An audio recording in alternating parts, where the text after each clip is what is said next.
পরিচ্ছেদ ২০। সালামের প্রচলন করা ইসলামের অন্তর্ভুক্ত।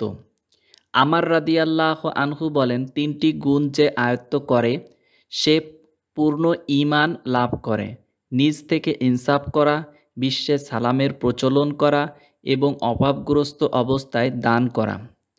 হাদিস ২৭।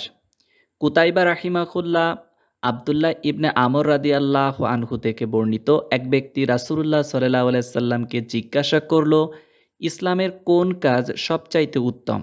তিনি বললেন, তুমি লোকেদের আহার করাবে এবং পরিচিত অপরিচিত নির্বিশেষে সকলকে সালাম করবে।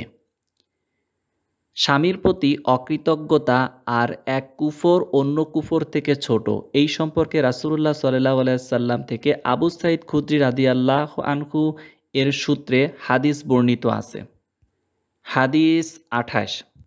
আবদুল্লাহ ইবনে মাসলামা রাহিমাহুল্লাহ ইবনে আব্বাস রাদিয়াল্লাহু আনহু থেকে বর্ণিত, তিনি বলেন, রাসূলুল্লাহ সাল্লাল্লাহু আলাইহি ওয়াসাল্লাম ইরশাদ করেন, আমাকে জাহান্নাম দেখানো হয়, আমি দেখি তার অধিবাসীদের অধিকাংশই স্ত্রীলোক, কারণ তারা কুফরি করে। জিজ্ঞাসা করা হয়, তারা কি আল্লাহর সঙ্গে কুফরি করে? তিনি বলেন, তারা স্বামীর অবাধ্য হয় এবং ইহসান অস্বীকার করে। তুমি যদি দীর্ঘকাল তাদের কারোর প্রতি ইহসান করতে থাকো, এরপর সে তোমার সামান্য অবহেলা দেখলেই বলে, আমি কখনো তোমার কাছ থেকে ভালো ব্যবহার পাইনি। পাপ কাজ জাহিলি যুগের স্বভাব, আর শিরক ব্যতীত অন্য কোনো পাপে লিপ্ত হওয়াতে ওই পাপীকে কাফির বলা যাবে না, যেহেতু নবী করিম সাল্লাল্লাহু আলাইহি ওয়াসাল্লাম আবু যর রাদিয়াল্লাহু আনহুকে লক্ষ্য করে বলেছেন, তুমি এমন ব্যক্তি, তোমার মধ্যে জাহিলি যুগের স্বভাব রয়েছে।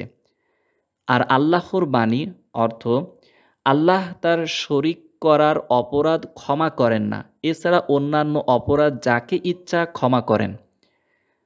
৪ নম্বর সূরা এর ৪৮ নম্বর আয়াত। মুমিনদের দুই দল দ্বন্দ্বে লিপ্ত হলে তোমরা তাদের মধ্যে মীমাংসা করে দেবে। ৪৯ নম্বর আয়াতে ৪৯ নম্বর সূরা এর ৯ নম্বর আয়াত। সংঘর্ষে পাপে লিপ্ত হওয়া সত্ত্বেও তাদের তুমি মুমিন বলে আখ্যায়িত করেছেন। হাদিস ২৯। আব্দুর রহমান ইবনুল মুবারক রাহিমাহুল্লাহ আহনাফ ইবনে কায়স রাহিমাহুল্লাহ থেকে বর্ণিত, তিনি বলেন, আমি সিফফিনের যুদ্ধে এই ব্যক্তিকে অর্থাৎ আলী রাদিয়াল্লাহু আনহুকে সাহায্য করতে যাচ্ছিলাম। আবু বকর রাদিয়াল্লাহু আনহুর সাথে আমার সাক্ষাৎ হলে তিনি বলেন, তুমি কোথায় যাচ্ছ? আমি বললাম, আমি এই ব্যক্তিকে সাহায্য করতে যাচ্ছি।